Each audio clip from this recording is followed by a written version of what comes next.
Welcome to Scundered with me, Teresa Livingstone. This is a podcast about embarrassing stories because I do nothing but embarrass myself, and I absolutely love hearing stories about other people doing it too. Just makes me feel better about myself. My guest today is a multi-talented woman. She's a stand-up comedian, business owner, wedding officiant. What? Are you not? No, I'm not. But it's, you know what I mean? It wouldn't surprise me if I was, and I just didn't realise it. Why did I think you were? No, anyway. Like a celebrant. Yeah. Like a humanist celebrant. Yeah. Absolutely not. No. I do a bit of photography. Oh, maybe it was photograph. Maybe that's where I got confused. I can see. And are you a gynecologist? I'll just take this off. No, but I've seen a lot of. Right. So anyway, it's she's wonderful. She's a local celebrity in Newry. Her name is Lianne McCooey. Welcome, Leanne. Thank you. A local celebrity in Newry is the worst compliment ever. What do you mean? It's not. You know. Would you rather be? What would you rather be? Local celebrity in a minor celebrity in Randallstown. Randallstown, much better. Is it? Why is it better? I don't think so. I don't What's think wrong it with is. being famous in Newry? But it's true. Everybody does. I'm know big who in you are. Japan. Okay. And I'm famous in Newry. Newry's a lovely place. Yes, it is. I have family there. You do. I have cousins from Newry. Cousins, and so that's all my association with Newry is going down to see my cousins. Do you go often? No. I used to, but they've all sort of moved. Like my uncle has moved, and they live in, where do they live now? Warrenpoint. Oh, Liverpool. Big move all the way to Warrenpoint. Yeah. Liverpool and Spain, I think the other one is. Yeah, right, they're all okay. over the place. Right, okay. I have to mention, there's a lovely wee man has just come up to my leg here. Right, it's not okay. Fraser Robb, it's Ollie. Yeah. You've brought your dog with you. Do you know what? The last time I was in this particular studio, Ollie basically wrecked the set. He went in behind the curtains, and he just sort of frolicked around, and a lot of things coped. So I'm just looking at what could possibly cope. But Listen, you know what? It's an embarrassing story. It is, and I have had more than enough experience of dogs wrecking things. I have a dog he's like a JCB digger. He takes apart everything in his path. Mm-hmm. So this boy is like an angel in comparison. Look, he's like fingers. He's gorgeous. I'm just going to stare at the dog for 45 that's okay, minutes. I was going to ask, okay. because obviously I have, because I've seen your dog. Yes. And you've obviously written a song, you know, dedicated to your dog. Yeah. What song would fit this little guy here? He is part of the Dick Doggy Club as well. He's not part of the is. Dick Dog. Come on now. I was going to say Stairway to Heaven, but that sounds like I want him dead. It does, yeah. Stairway to Rainbow Bridge. Thanks. Driving him on his last journey. No, he's a wee angel. Okay, which we can, you can work something out. I'll get on it though, Yeah. because Ollie would be that's a good one to rhyme. People, it's all about rhyming songs. This is the insight into writing musical comedy. Okay. Rhyming words. Thank you. So do you go through the alphabet? So if it's Ollie, would you go through Bolly, Collie, Yeah. Dolly, Folly, Yeah. Folly? Yeah. Also, You work backwards. This is genuinely how I would do this. I'm going to teach a workshop on how to write a comedy song. So if you think of your punchline and you know it's going to be something, whatever, fucked, whatever. Yeah. Then you think. Yeah. Okay. This isn't about Ollie. You think back and then you think of that would be your word 2 lines before that. Okay. And it all comes together. It's very easy. Everyone can do it. I don't know why I have any sort of performance persona stage career at all. Yeah. Everyone can do it. Anyway. But no, you're a multi-talented woman. Why did I think you were a wedding officiant? Do you know what? I don't know, because I think you'd be good at that. Do you think? Yes. I don't think I could take myself seriously. Have you ever been to one of those humanist wedding? Well, I had one myself. Well, I didn't have a humanist wedding. I had a non-liturgical. I found the lady to marry me on the internet, which I think is the way to go. Yeah. And it's a church. She was technically a member of a church, and I can't remember the name of it, but it was a church that embraced all religions, including those who have none. Okay. You with me? Yeah. I only had to sign up and pay £5,000 a month, you know. Yeah. Okay. Give her my firstborn. Fair. But yeah, it was great. So we had a totally what's the word I'm looking for? What's the secular? Secular, yeah. Service. Secular, yeah. And we got to choose. So we had our friends do readings about comedy and stuff. Like those were our readings, you know, according to the word of Bill Cosby. That's the wrong person to have That's really the wrong person. Why am I coming out with all the worst references? Second letter to the Corinthians and Bob. Bob Cosby, Bill Cosby. The only letter he'd be getting would have been a summons. A summons, Yeah. yes, subpoena. Anyway, so my wedding was very, very romantic, as you can imagine. But yes, But did you just go through the tie-in? It's I'd get, you know. No, we didn't do. No, we didn't do any tie-in. We put. It's a bit much when I think back on it now. We did a box ceremony, so we had got. Where is David Doherty's bed? Everyone got to watch. No, we both had to write letters to each other. Okay. And buy a really nice bottle of wine.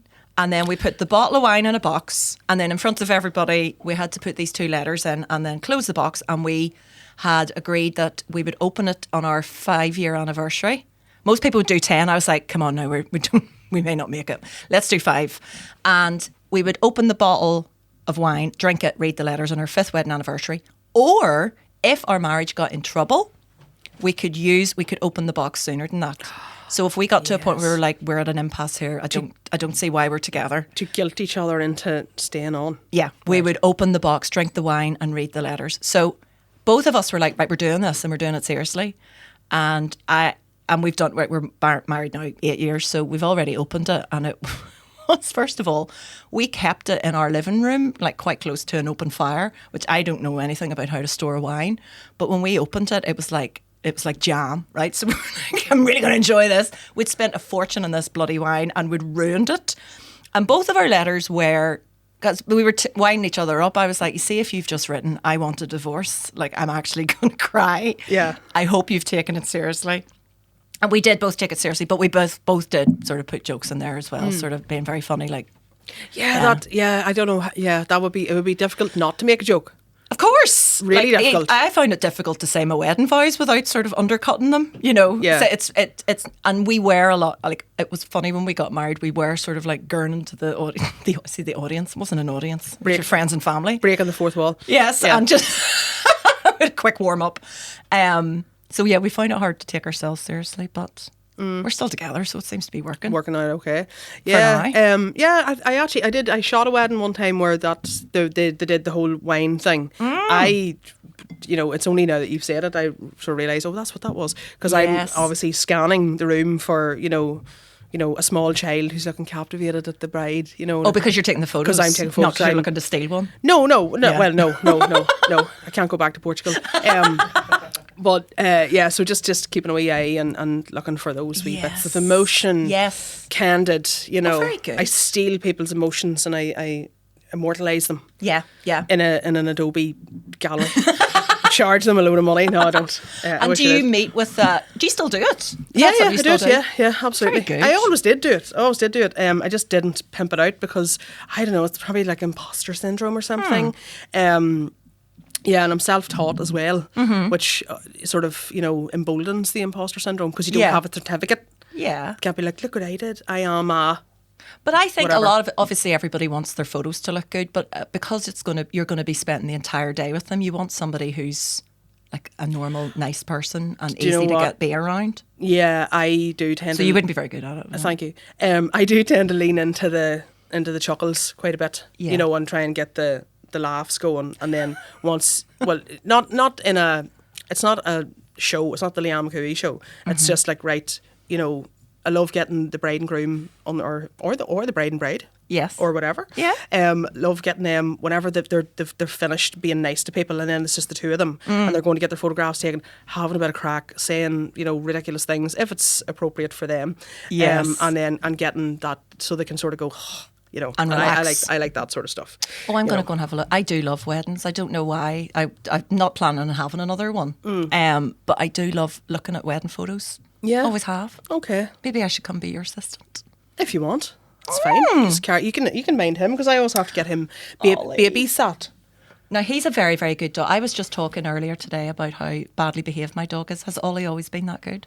Ollie's always been a pretty good... He's always at gigs and stuff. He's he is. He's a pretty good wee guy. Now, that's not to say that he hasn't made a show of me different times. Okay. You know what I mean? Like, he used to Tell do me. scampy things. Like, he used to steal, whenever I had the cafe, like, he used to, he just stole maybe a soda farl or something like that and just scooted about. I don't know how he got it. He was very intrepid little boy. You were like, that's for table 9. Get over there. Get it over there. That's supposed to be toasted.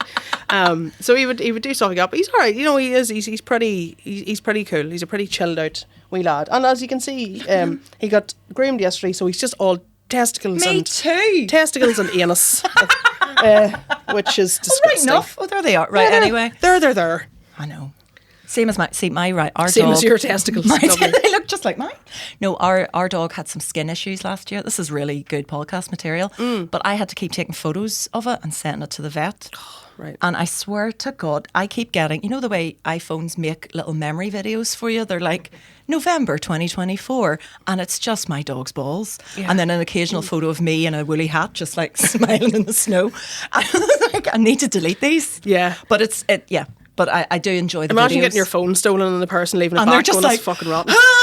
Oh my God. What am I saying? Burn it. Oh God. But you must have had some have you always been in hospitality? Like how long did you have the cafe for? I had it for 11 years. Oh wow. But prior to that, I worked in retail, I worked in a filling station in Cookstown. Okay. Right. So it was not House of Fraser. Yeah. No. Cookstown is quite a place. So that was more embarrassing for the people of Cookstown than for me because they were from there. No shade to the Tyrone heads, but I worked then in like nightclub restaurant for 5-6 years before that. You would have seen it all then. I did see quite a lot. But in terms of embarrassing stories, as I said to you, I think in that wee voice note, I was christened the Legend of the Falls. Not in a sectarian way. Yes. This girl cannot keep her fat arse off the ground. If there was a wet floor in the nightclub, I would have fell in the bar. Yes. You know what I mean? I'm loving it. This is exactly me. I love it. Yeah. My favourite one actually, I think I've told this one before. There was a couple of falls, but the biggest, most embarrassing one.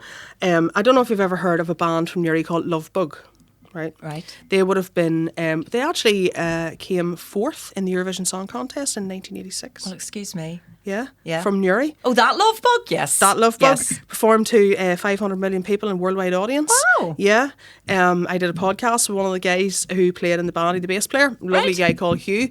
Anyway, so they did that, and they had a measure of success, and and they're the loveliest people, and they used to come in every Sunday evening, and they'd be having the banter. They loved listening. I used to stick on music for them because I was the manager, and I'd stick on a wee bit of Stevie Wonder or something, and because they love their funk and their disco, and would be quite well, what is that? Is that a Nile Rodgers production? And we'd chat away, but so they were doing their thing, and we were making cocktails and stuff. Sunday evening food service has just sort of tailed off. 9 o'clock, you're putting bills out for people. Some of the guys are going home and clocking out. They're staying having a drink. I was on to finish, and I had made this cocktail, right? And it was a banoffee inspired cocktail. So God. I know this is before cocktails were a thing. This is before espresso martinis. So what's your definition of a cocktail? Just something bit of cake with something that takes too much time to make. Yes. Right? And where you could have 4 people served fucking double vodka and Red Bulls in that space of time, and you're still shaking stuff. Anyway, so we used to get all experimental, just used to get steaming. So I made this, and there was cream on it and everything. Right? God, it was a pure Club Tropicana vibe. Yeah. And a guy came over just as I was doing putting a cherry on top, and this guy came over to the bar and he said, "Here, you wouldn't have a wee cloth, would you? I spilled a wee bit of a pint." And I was like, yeah, no worries, I'm going over there anyway, mate, no problem. Stuck the cloth in my pocket. That's what you do, you stick the end of it in your pocket. Had my thing, blah, blah, blah, blah, blah. And I went and I stepped up to go and give this cocktail to Lovebug, right? The Eurovision runner-up in 1986. Royalty. And I went straight in underneath the table, right? All 19 stone of me. What, feet first? Skidded in, feet first, right on it, like a pure bowling alley situation, right? In underneath the table, boom. He had spilt an entire pint all over the floor. Oh, Jesus. So why he asked me for a cloth is more than I ever know, right? Can I have a Kleenex, please? But I managed to keep the tray, right? Oh, I was right? And just as that all happened, and I said, "My cocktail," right? About 5 or 6 members of staff who were sitting at the bar, just about to take a sip out of their first drink, obviously heard it, and all looked around, and they were like, "Whoa!" The Royal You. Oh my God, yes. And Max Cunningham from Lovebug got off his chair and he oxtered me up onto my feet. So he gave me, and how he did it, I don't know, because he's not a big guy, but he got me up, and I will never ever forget it. So is that when the nickname was bestowed? Yeah. That's brilliant. It was not brilliant. And but you see, that's the stuff I love to see. And that man, thank you. And do you know what? The real kicker of it was, there was another guy there, sort of, like in one of the tables opposite, and he also worked in hospitality in another venue in the town that rhymes with Canal Court. Yes, because it was the Canal Court, right? And one of the managers there, and I saw him, and I thought, right, I'm gonna gravitate towards him, and so that he'll meet my eye and go, oh, sure, happens us all, or something like that. And I was like, oh, here, no jobs for me in the Canal Court. Nothing. And he went, you're right. He didn't say anything. He just looked at me blankly, and I was like, oh, fuck. So I just sort of like crawled back in behind the bar and just stayed there. But you see, this is why you're my sort of person. This is me in any work situation. There doesn't even have to be beer spilt on the floor. I will find a way to fall over. But I did do it once I worked as a waitress for about 9 months whenever I lived in Edinburgh, and I had left my job as a teacher and had gone back to uni. So I was about 30. And I got this job part-time, and I'd worked in a bar, but I'd never done like food service. And I was utterly shite. And it was one of these gorgeous, like wee bistro type things where it was all farm to fork, and you had to be able to talk about all the ingredients on, like, so I'd be like, can I take your order? Like, just resenting every minute of being there. I was like, I used to be a teacher, and I'm standing here taking your order. And what is your order? And they'd be like, where has this pork come from? And I'd be like, I don't what? And I used to just make it up. I just talk shite. But the manager said, have you been trained in carrying a tray? And I was like, do you need training to carry a tray? Do you know? And he was like, yes. And I was going, yes, I have. Yeah, I know how to carry a tray. I had not had training in how to carry a tray. And I had to go and do a bar order for this table. And it was like 3 glasses of wine, like tall glasses of wine. And I, rather than just holding it with 2 hands, I did it like, the penguin waiters in Mary Poppins, whenever they come out. Like, I put my hand back and balanced the tray like that, walked up the stairs with it, got to the table, and then hadn't thought through how I was putting it down, and just dumped the thing, just put the whole thing down. Right. Glass and wine everywhere. And I was just like, I'll just get a wee cloth there and I'll be back in a minute. That was my first night, and they were like, we are so short-staffed, we do need you to come back in again tomorrow. Could you stop throwing wine at the customers? I was like, I'll do my best. Can I have the tray training now, please? And not a similar thing, but I did. Now, for anybody, my tray training, right, I sort of worked it out. Do you know whenever you're playing pool? Yeah. Do you know, if you can mimic the pool stance, but just as it gives you a bit of balance. It gives you a wee bit of balance, right? Or you can go blah, blah, blah. So I was the same. I had never done food service before until I went to the bank, and I was absolutely bricking it the whole time. And then it was fine because I was able to, like, I got good tips. Because that's the best thing the about crack it. with customers and stuff like that, and it was all good. My technical skills weren't great, but got more proficient. But I got a pint of Guinness done me dirty. I was stretching in, to a table, and I was like, yeah, no problem, it's coming now, yeah. And then the last pint of stout, I had stretched in too far. I overstretched, right? My core strength being as it is, and the pint of Guinness just went straight, just hit the guy at the back of the neck, and straight down, and the pint glass landed in the shock of his arse. Oh Jesus! Just as I'll not say anything, I won't notice. Just as everybody else was just about to get into the garlic mushrooms, and he was just like, oh! Because obviously it was freezing, and he was like, oh my God! And I was like, I'm just going to get the manager. He'll give you his shirt. Yeah. So the manager, we had to send him home in a taxi to get a new shirt and then pay for the taxi back up the road. Seriously? Yeah, that's more than a lot of people would do. They just go, I'm sorry, I'll give you a free drink. It was a full pint, and it was right down the back of his shirt. Oh my God! But he did. He came back. But people are now. I think if you're really apologetic, people seem to be fine. Yeah. Most of the time. Yeah, I think so. I mean, but then if you have a good relationship built up, you can get... You can get away with these things, but you can throw whatever you want. This is my problem. I had no relationship built up with customers because I was so bitter that I had to be there in the first place. So my tips were shit for a while. Like, people would be trying to get my attention. I'd just be staring out the window like, no, you're not getting any bread. And we used to get the specials read out to us by the chef before service, and he was a lovely guy he was from Paisley, just outside Glasgow. I could not understand a word that came out of his mouth, and he'd be like, I'm not going to do a good accent here, but he'd be like, right, so tonight there'll be the wee hoop and a wee bit of haggis and a wee bit of potato on the side. And I'd be like, Was it an Indian restaurant you were at? I told you I can't do the accent, but when people would go, what are the specials? I would just try and do it in that accent. I'd go, and a wee hoop and a wee potato on the side. Wee potato on the side. Excuse me, that table needs me. I was absolutely awful. Donald, where's your scissors? Just so insulted to everybody at every time. So why did you go for a job in a restaurant? I was then? broke. No, I was living in Edinburgh, and I went back to study full time, and I had been a teacher, and I was qualified to do only that, and I was waiting to get on you have to get onto the register in Scotland to be able to teach in schools. Okay. And that was taking forever, and everything I applied for I couldn't get. Like, I applied to work in Boots as their Christmas staff. Fair enough. And they made me do like a personality test. In Boots? Yes. To do this was 6-week temporary work, and I had to do a personality test, and I failed. They were like, "You're not the sort of person we're looking for." I was like, "Excuse me." What was the criteria? Well, it was things like, if you see a pint spilt on the floor, would you step over it or clean it up?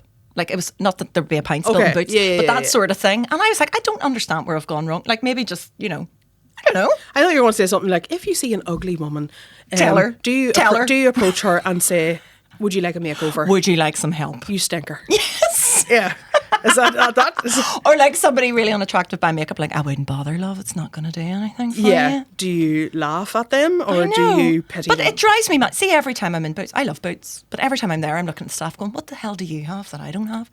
Probably a nice attitude is the answer. See, I'm surprised that I thought you would have been quite sunny disposition, helpful. Would have enjoyed the social connection with your customers. Yes, and whatnot. I thought so too. But no, it wasn't a great year for me. So I think I was carrying a lot of baggage. Right. Okay. So God only knows what I wrote in the personality test. It's like, soon you will all die. Was TripAdvisor a thing then? I can't. This was 2010. Yeah, so it probably was. Mm-hmm. Yeah, I wonder were there any TripAdvisor reviews written about you? About what? About your shoddy service in your, in your restaurant. Yeah, there probably was. I've never looked. Don't. Oh, no.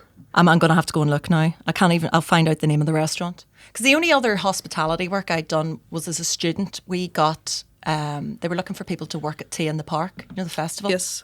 Because I was in Edinburgh again. And they said, we will pay you. It was really good money, and they would bus you out and bus you back into the city centre. So I was like, I'm going to do that because I'll get to go to Tea in the Park for free. Wrong. So they put me in the old El Paso tent. The fajita making kit? Yeah. And it was just fajita making kits. There was about 50 of us all working on this line of making fajitas. Now, this was maybe 1999 or 2000. Okay. Fajitas were new to the UK, I believe. Yeah. I don't think everybody was on board with what the hell they were. And we couldn't see or hear any music. I was in a tent from 9 p.m. till 4 a.m. in the morning making fajitas for a lot of Scottish drunk people going, give me one of those wraps. None of that green shit. None of that green shit. I'd be like, no guacamole, I think you mean. Thank you very much. So you couldn't even hear the distant streams of Basement Jacks or anything? No, exactly. But we could see the screen, so we could see who was on stage, but we couldn't hear them because Old El Paso had hired a salsa DJ for the tent. You were a mariachi band. And I was like, yes! I was like, kill me now. It was the worst 3 nights of my life. Is there a salsa remix of I don't know, who would have been on the go? I remember Coldplay was headline. Right, I'm not that bothered about missing them. Got to see them another time. But yeah, so hospitality's not for me. I'm surprised that hospitality is for me. I must admit, I hate it and love it in equal measure. And what about stand up then? So are you as sunny and why do I keep saying sunny? Oh, you're friendly on stage, but I've seen some of you. I've seen the way you handle a crowd, and I absolutely love it. You're very good. You're a natural. In fact, I remember saying the first time I saw you do stand up was in obviously McCooey's, your place, and you were the MC, and I was like, God, I've never heard of you, but I'd never seen you do any stand up. Never mind MCing, and I was like, oh, good luck. Don't be nervous. You'll be fine. And you fucking slammed it. You were amazing. But see, like in fairness, because I had this conversation the other day on another podcast with the Give Me Headpiece guys. And it was kind of like, whose Damon said, it's all different now. It's all different now. Like, you just do videos and and whereas back in the day, I don't leave the house. Whereas back in the day, you had to really like book Edinburgh and and I was like, I never had any videos. Well, I did do the whole Facebook Live thing and stuff like that, but there was never an agenda. It was never, I'm going to do this so that someone's going to go, yes, yes, you're the new whatever Joe Brand. Maybe. I don't know. Yeah. But yeah, it just kind of evolved in that way. And because the gigs were in my place, I mean, I would have had to have said some really sketchy shit to not get a good reaction, because there was a huge amount of goodwill, thankfully, built up over the years. Yeah. And I think everybody that was there was on board. They knew that I wasn't trying to make a load of money in my business. Yeah. They knew that I was flying by the seat of my pants and it was just all a bit of crack. Yeah. And I think they appreciated that, because, people in the north or in Northern Ireland, whatever you want to call it, they don't like to see people doing well. No. And I think the fact that I was very honest about the fact that I was not doing well was... I'm trying to sink this business and this act. Yeah, like coming in, steaming, or hungover and stuff, and just making a bollocks of it, and that sort of resonated with them. So I was, I did hit well, but I mean, I would have had to have done something very bad to not. I mean, that you say that for the start, and that's fair enough. But you've gone beyond that now, and I've seen you. You did support for me in the Mandela Hall and stole the show. I'm actually furious, and I will never work with you again. But and that wasn't your place. That wasn't people who typically knew you. But you blew the roof off. I suppose having that time and getting that stage, like essentially, I was getting a lot of stage time. Yeah. And that helped massively with being able to sort of allay those nerves a wee bit, and to also try wee bits and pieces of new material, because it was low risk, especially whenever I was MCing. So if I did have material, and like my material are stories from like real true stories. Yes. But it's, trying to work out how do I tie this together to, and fake a narrative or do stuff like that. So I was hugely blessed with how it went. But and I suppose like being a waitress as well, you do need to read the room whenever you're a waitress. Yeah. So you can tell just by looking at someone's body language, or there's a certain look, you're like, uh-oh. You have a fair idea. Like, if there's a table of, maybe older ladies that are coming in for lunch, having had a day out golfing or something like that, you're not going to rock up a menus and go, right wankers, something. Whereas if it's a stag party, you can do that, and that's very that's a bit obtuse, but no, it's a good point, because it's not something that everybody has. I know some people. I've had it myself. You get on stage and the nerves kind of take over. You go blind. It's almost like it doesn't even matter who's in front of you. You're just doing your act, but you're good at actually reading the room and knowing when to sort of put somebody in their place, or just be very naturally funny. The greatest bit of learning that I had in this whole journey, whatever you want to call it, and I suppose it is also an embarrassing story. I was scundered this night was in the Pavilion. So I had went down and for the first ever time bricked it and was fully expecting to die, because everybody had said, you go to the Pavilion, you're going there to die, that's what you do, it's a rite of passage as such, and just embrace it and move on and blah blah blah. So I was going down, I was like, right, I'm going to tank here, this is going to be awful, and I didn't. I actually got a good response, and I was like, oh wow. And Luke had messaged me then later on, and he was like, well done tonight, and will you come back and open sometime soon? And I was like, absolutely, just let me know. And I came back then a lot of weeks later to open, and I thought, right, well, I can't do the same thing that I did again. I have to come up with an entirely new set. I have to come up with something new, because obviously the exact same people will remember. They'll be there again, and they'll remember, especially in the Pavilion, which is usually just mostly tourists. Yeah, and the other acts. Actually, yeah. And I went and I did stuff about the Troubles and stuff that was, from my growing up, and it died. Now, I didn't go thinking I was Billy Big Balls and everybody was just going to like die laughing. But you'd been buoyed up by that last experience. But I thought, all right, you're like, oh, this room's going to love me. So I'm going to do this next, but then it's going to be something different. And it absolutely died. And when I got off stage, mortified, I looked, I got to the back room and I looked around and I went, oh my good God, there's not a single person in this room that was born before 1998. I know. So, they were like, and there was a couple of Americans. What does she talk? What is this? What is the UDR? And I was like, you arsehole, Leanne. I know, but that's so. I'm the same. I don't understand how old I am because a lot of the stories I'll be telling will be about school. Now that was the mid-90s. Aye. So there, you're talking about. I was referencing like an outfit I was wearing, talking about my crushed velvet Dorothy Perkins hat, and people are just blinking, going, "What?" Yeah. Whereas what are those words coming out of your mouth? I heard that line and I was like, I remember. You know exactly what I mean. And a wee spray of exclamation perfume. That's all very specific. Bit of Impulse O2. I was like, oh, I'm an old lady in comedy now. I didn't realise. Yeah. Well, do you know what? Then I am as well because I know all those references and they make me howl. But so learning to read the room or to not read the room does result in absolute scunderation. Scundered. We were just talking about that. Does scundered, does that mean embarrassing to you? Yeah, it does. In Cookstown, it does not. It means pissed off or annoyed. Well, not annoys me. It wouldn't be like Northern Ireland to not agree. Yeah. But, I'm called, it means embarrassing, that's it. I've changed the meaning. No, that's good. No, it's not. That to me, that is the meaning. Yeah. But Scundered. Whenever I did work down there, you would have people coming in and say, you say, well, how are you today? Oh, I'm scundered. And I'm like, what happened? Do tell. Did you fall over? Yeah. Please tell me you fell. And you're doing a solo show. Yeah. Is this your first one then? It is. Well, myself and Darren did like a double headliner back in McCooey's before it closed, which was called Anxious and Panicky.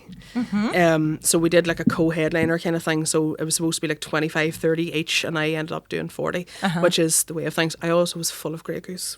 Okay. At that stage. But it is, I thought, okay, I need the money. Yeah. And I'm going to give this a rattle. But it's very, very, very small. Very small. Yeah. And it's not even going to be very extensive. It's not like, I'm not Taylor Swift. No, but you do it once. This is the thing. You have to do it. You have to do it loads. You can't just do the show, do it once and go, well, that was that. Aye. It evolves over time. And it's only from, my very first show that I did like a little tour around Northern Ireland. So this was like 2017. And so I maybe did it about 10 times all in all. It was totally different. Not totally different, but it had definitely changed by the last time I did it. And I've seen other really good comedians do a show. They'll put up their first show and they'll just do it once and go, that was great, thank you. And I'm like, no, do it again. Aye. Keep doing it because it definitely gets better and you start to enjoy it more. You're not as, because the first time you do it, you're so in your head about like, oh my God, I have to remember this, that and the other. So hopefully you'll do it more than once. Yeah, well, I've booked dailies. Lovely. And one in Newry then as well. And we'll all come. That's the tail end of the year. So I need to look at maybe one or two more. I think I tend to fly better in culty areas, even though really, yeah, I think so. I think I do. Don't. I wouldn't box yourself off too much. I can't stop saying box. No, but seriously, because I think you do. You're just funny. You're just funny, Leanne. Says the funniest woman in Ireland, might I add. The Mandela was a terrific experience, by the way. Mm-hmm. So, I thoroughly enjoyed myself. So A, thank you, and B, I'm not going to do a spoiler because just in case you are doing it again and you're doing it again somewhere. But the end, VT, was exceptional. Well, I sort of didn't think about. I'm trying to write a new show at the minute, so I'm not planning on doing it again. But it's not a massive spoiler. But yes, that's the song that I did for. I wrote a song for Pace in 1993, and this is the sort of thing. Whenever I'm talking about this on stage and explaining to people like being on TV in 1993, like for a lot of people now, they'd be like, "Who gives a shit?" Yeah. Did you get 1 million views on TikTok? So I'm going. I was on UTV Live Christmas Eve 1993. That was huge. That is huge though. On Christmas actual Eve. So yes, I wrote a song for Pace and then got it on the news and performed it. Did Sandy still come to your house in 1983? He did, not to me. Not to you, okay. Yeah, he probably did to me, let's be honest. I had to be told at quite an old age that there was no Santa. Ollie, don't listen. I was the eldest of 4, and I kind of I think I sort of confronted my parents when I was a bit too old to be going, is there or is there not a Santa? And they were like, we failed her. Did the Tooth Fairy, Yeah, we had the Tooth Fairy as well. right, the Tooth Fairy. Not for very long. Yeah, okay. Did the Easter Bunny come to you? No. That's gay, isn't it? It's okay. Well, it's American. That doesn't exist here, does it? It does. No. I'm telling you now, there's people that do that there and the Easter Bunny's come, he's left your eggs. There's no wonder Fuck up. There's no wonder kids are so anxious because they're nothing but visitors and strangers breaking into their house I know. all the year round. Like you've got the elf on the shelf, the Easter bunny, the fucking lock the door. Yeah, and then realised they've been lied to. I know. That's it. See, I was taking a very Ricky Lake approach when I confronted my mum and dad. I was like, I've brought you here today into the living room to find out if you are lying to me. And they were just like, calm down. Yeah, there's no Santa Claus. And I was like, how could you? How could you lie? Did you have a clipboard and all? I took questions from the audience. Yeah. I've got the sisters here. Come up to the microphone. Yeah, and I found my mum flushing her teeth down the toilet one morning. And I was like, what are you doing? And she's like, it's a Tooth Fairy. I was like, I'll have a fiver now. No, we didn't get a fiver. We got like a pound. If we were lucky. Some kids now get tenors and all. Not wise. I think I realised that the Tooth Fairy might have possibly been a fib whenever there was just a load of change under my pillow one morning that smelled suspiciously of kerosene. I didn't know what you were going to say. Yeah. Suspiciously of Bill Cosby. No. It smelled like diesel. Yes. And my father, how'd the Tooth Fairy get here? My dad would have worked at Cowers. Yes. Putting two and two together. I was a smart kid. Do you know what I mean? Didn't say anything. I was also a hugely anxious one, so I didn't want to embarrass my parents by saying to them, I know it's you. Liars! Yes, I'm trying not being old's fine, but I know you've slagged me off about this before. There's certain things that I'm not down with the kids. I can't leave voice notes. So you were quite harsh when I left you a wee voice note recently, Leanne. Don't mind me. Your voice notes are hilarious. I can't do it. Yeah. I've never felt more like a boomer than when I've tried to send voice notes to people, because what you'll get is 2 or 3 1-second clips of me going, oh, sorry, I didn't mean to send that, and then a 25-minute podcast. Yeah, but it feels like you've done the and then you've written out what you want to say, and you're sitting being like, good afternoon. Yeah. Welcome. Welcome to my voice note. BBC Broadcasting Corporation.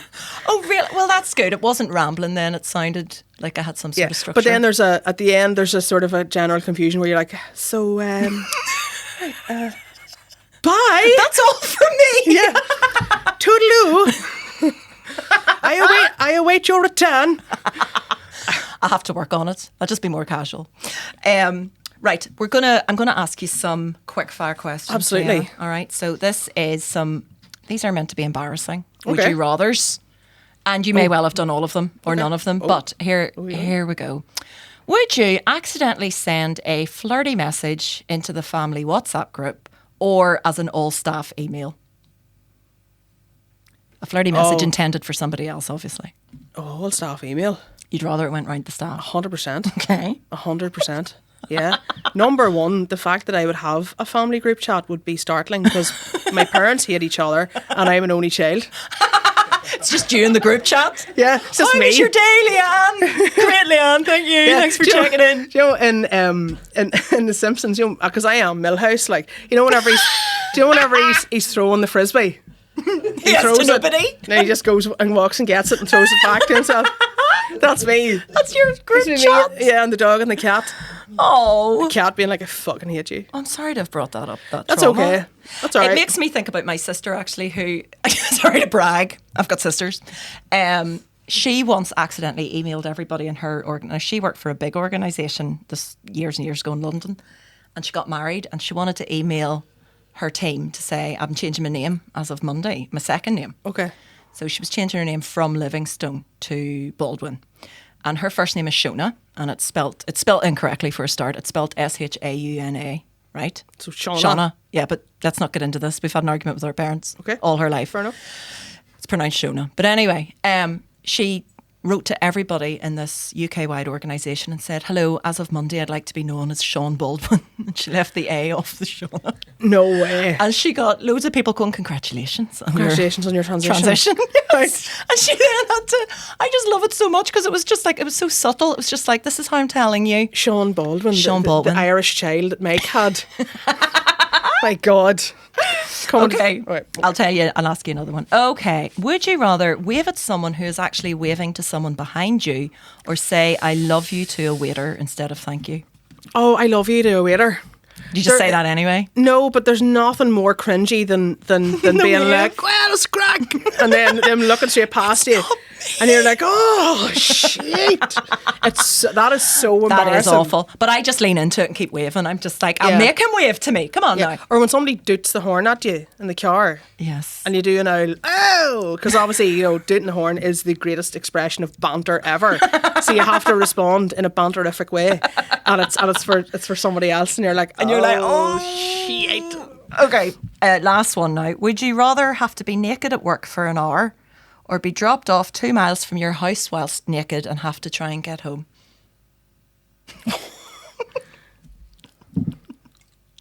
I haven't done these now, but Can you use it in a sentence, please?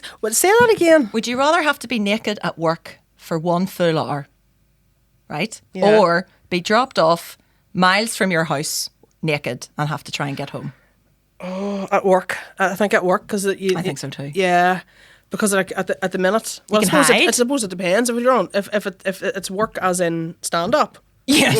Yes. If it's work as in wedding photography, No, don't look at me. Look at the bride. No. just pretend they're all naked. Oh God, that'll be awful. Way to ruin a wedding. Yeah. I've ruined many weddings with my antics, but I've never gotten naked. You've never been naked for a full hour, standing there being like, it's crack. Yes. Congratulations. But I do These work. are my breasts. I do work in a family. These are my breasts. They're down here somewhere. I do work in a family shop. Like we have a family shop, and I do some shifts in there. So I could maybe hide. I could maybe secrete myself. Mm-hmm. Yes, that's what I was thinking. Behind the till. But then there's obviously the awful situation where you could jam your tit in the tin. When you're, That could happen anyway. Oh, well, not if I suppose if they're a little bit more contained. Yeah, and if I don't they're- have that problem. I'm just never. Anyway, enough about. you're my just a breasts. perky girl. No, not perky, just small. All right, Small and droopy. 100%. Ollie. We're going to wrap up now. Okay, Can I bring Ollie up here? bring Ollie up. Come here. Here. Come here. We need to sit. We need to show you. I love to the how- people. I love now how- people think there's no dog here and I'm Yeah. mental. Oh, There we hello. are. Come here, my wee pet. Come here, like He's show you. I was going to say he's a heavy boy, but sure, he's No, not he's compared to. No, he's not. Are you a retriever or lab? I have a Labrador Lab. Retriever. Okay. This is nothing. Right. Say lo- hello. You can hear him. That's me, Pat. Not Ollie. I love how we're both so demure and so lovely that no one has suggested eating the Oh, I biscuits. didn't like. I forgot they were there. To be Yeah. honest Oh, with you, would you? no, go ahead. Yeah, and you brought them. You go ahead. You brought them. You're fine. No. You're fine. You're fine. I I have the couldn't appetite possibly. of a bird. I Have couldn't. have I already ate for them on the way down the road? Yes. These are plastic. Okay, Leanne, thank you so much. Find Leanne online and go see her solo show whenever it makes the stage. Thank you very much. You're welcome.